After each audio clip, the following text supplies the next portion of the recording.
अब हम बात करेंगे सिलाई के अन्य उपकरणों के बारे में, जिसमें सबसे पहला उपकरण जो सबसे इम्पॉर्टेंट है वो है कैंची। कैंची कपड़ा काटने के काम में आती है और बिना कपड़ा काटे हम जो है कोई भी सिलाई का काम नहीं कर सकते हैं। तो ये छोटी या बड़ी अलग अलग साइज़ेस की कैंचियाँ अवेलेबल होती हैं मार्केट में, जो लोहे पीतल आदि की बनी होती हैं। और अच्छी कैंची ही ख़रीदनी चाहिए जिससे कि कपड़े की जो कटिंग है वो स्मूथ रहे, ताकि हमें सिलाई में फ़िटिंग जो है हमारी उसकी प्रॉब्लम ना आ सके। दूसरी आती है पिकिंग कैंची। इसके दोनों तरफ जो सिरे होते हैं वो ज़िगज़ैग शेप में होते हैं। जब वस्त्र ऐसा होता है जहाँ जैसे रेशमी वस्त्र जिसमें कि रेशे के बाहर निकलने की संभावना ज़्यादा होती है, वहाँ उसके किनारे जो है हम इसी कैंची से काटते हैं, जिससे कि धागा जो है वो ज़िगज़ैग किनारे से बाहर ना निकले आसानी से। इसके बाद आता है इंच टेप। इंच टेप एक फ़ीता होता है जो 1 से 60 इंच तक का नापने के काम में आता है, और दूसरी तरफ इसके 1 से 162 सेंटीमीटर के निशान लगे रहते हैं। तो इंच या सेंटीमीटर दोनों में नाप लेकर के हम वस्त्र का मेजरमेंट सही से ले सकते हैं। चौथी चीज़ है टेलर चॉक। यह जो है चिकनी मिट्टी से बना होता है, कई रंगों में भी मिलता है और वस्त्र पे निशान लगाने के काम आता है। ये निशान जो है इसको धोने से आसानी से ये निकल भी जाता है। इसके बाद आता है ट्रेसिंग व्हील। यह लकड़ी के गोल छड़ के आगे दांतों वाले पहिया नुमा यंत्र होता है, जिसे ट्रेसिंग व्हील कहते हैं। यह वस्त्र के एक ओर से दूसरी ओर निशान लगाने के काम आता है और इसको अपनी सुविधा अनुसार भी यूज़ कर सकते हैं। उसके बाद एक और इम्पॉर्टेंट चीज़ आती है सुइयाँ, जिसके बिना जो है सिलाई संभव ही नहीं है। तो मशीन की जो सुई होती है, ये वस्त्र की मोटाई या वस्त्र कितना मुलायम नाजुक है उसके हिसाब से सुई का नंबर चयन किया जाता है। सामान्य रूप से हम 14 या 16 नंबर की सुई से सारे वस्त्र सिल लेते हैं। उसके बाद आता है अंगुस्ताना। अंगुस्ताना क्या होता है? ये एक लोहे की पतली सी या पीतल की छोटी सी टोपी नुमा होती है।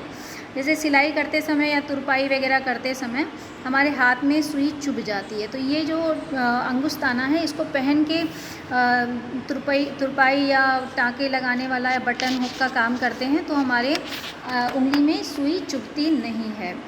इसके बाद आता है धागा। धागा जो है ये अच्छी कंपनी का हमेशा लेना चाहिए। ये रेशम, सूती, नायलॉन, डेक्रॉन, ये अलग अलग तरीके के धागे, वैरायटी के धागे अवेलेबल हैं, जिसके कि जो कि हम अपने उनका रंग का चयन अपने वस्त्रों के हिसाब से करते हैं। उसके बाद आता है लोहे की गुनिया।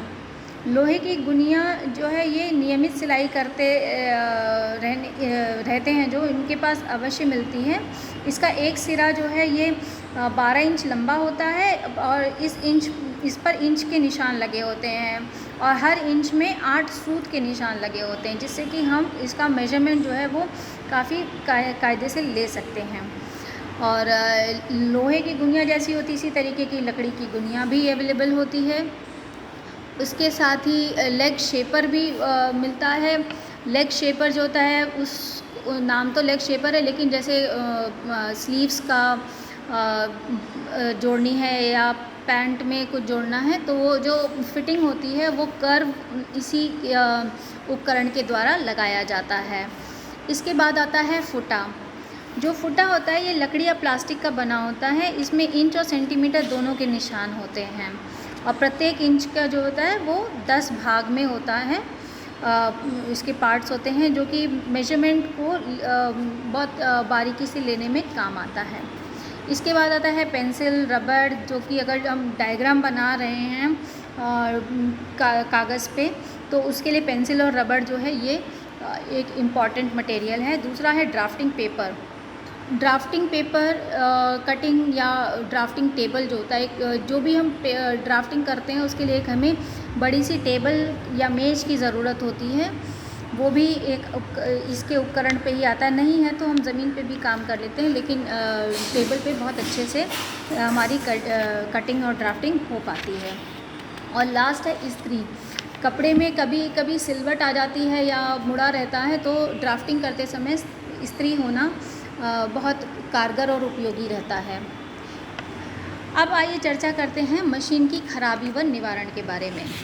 मशीन चलते चलते कई दफ़े ख़राब हो जाती है, इस खराबी को किस तरीके से ठीक करें, कैसी कैसी खराबी हो जाती है। कभी कभी चलाते रहो तो मशीन भारी चलने लगती है। भारी चलिए इसका मतलब क्या है कि जो फिट डॉग है उसके नीचे धूल या रेशे इकट्ठे हो गए हैं, या मशीन में तेल ठीक से डाला नहीं गया, या काफ़ी दिन हो गया है तेल डाले।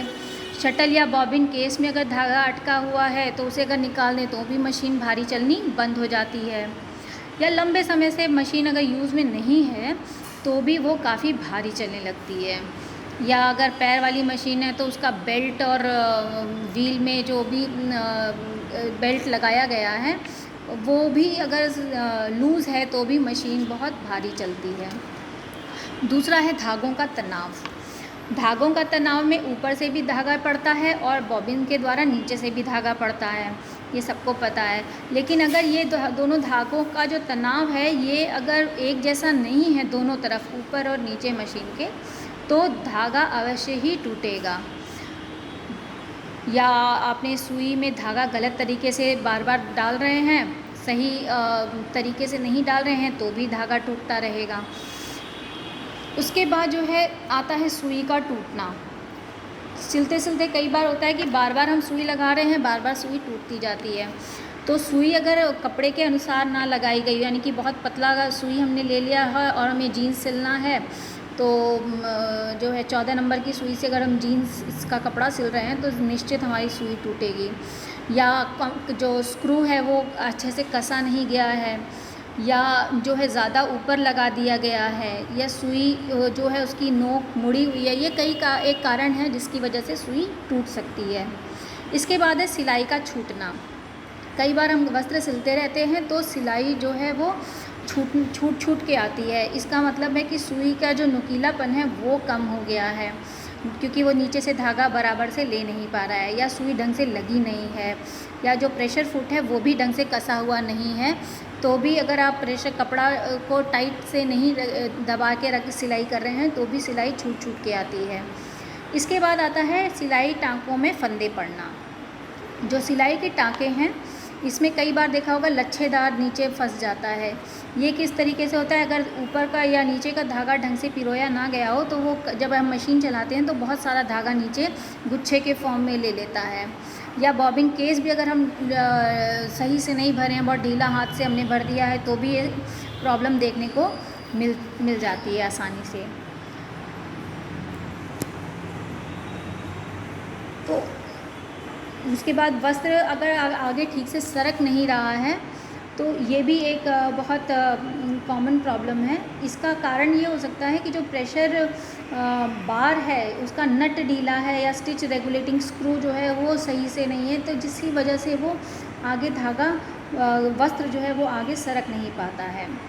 अब सिलाई बार बार टूटने लग जाती, थोड़ा सा मशीन चली फिर सिलाई टूटने लगी, इसका क्या कारण होता है?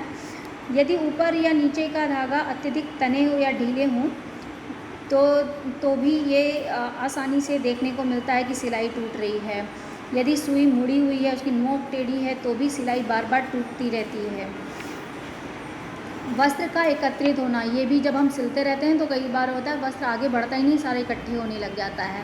ये इसलिए होता है कि जब धागे पे तनाव बहुत ज़्यादा पड़ता है तो जो है वो धागा उतना लूज़ली निकल नहीं पाता है, तो थोड़े ही धागे में ज़्यादा कपड़ा सिलने लग जाता है, इसलिए वो आगे सरक आता है। उसके बाद है सुई के धागे टूटना। यदि वापस से यही है कि अगर हमने सुई को ढंग से पिरोया नहीं है, शटल केस में वस्त्र का रेशे अटके हैं तो भी हमारी सुई बार बार टूटती है। और आखिरी है कि बॉबिन के धागे टूटना।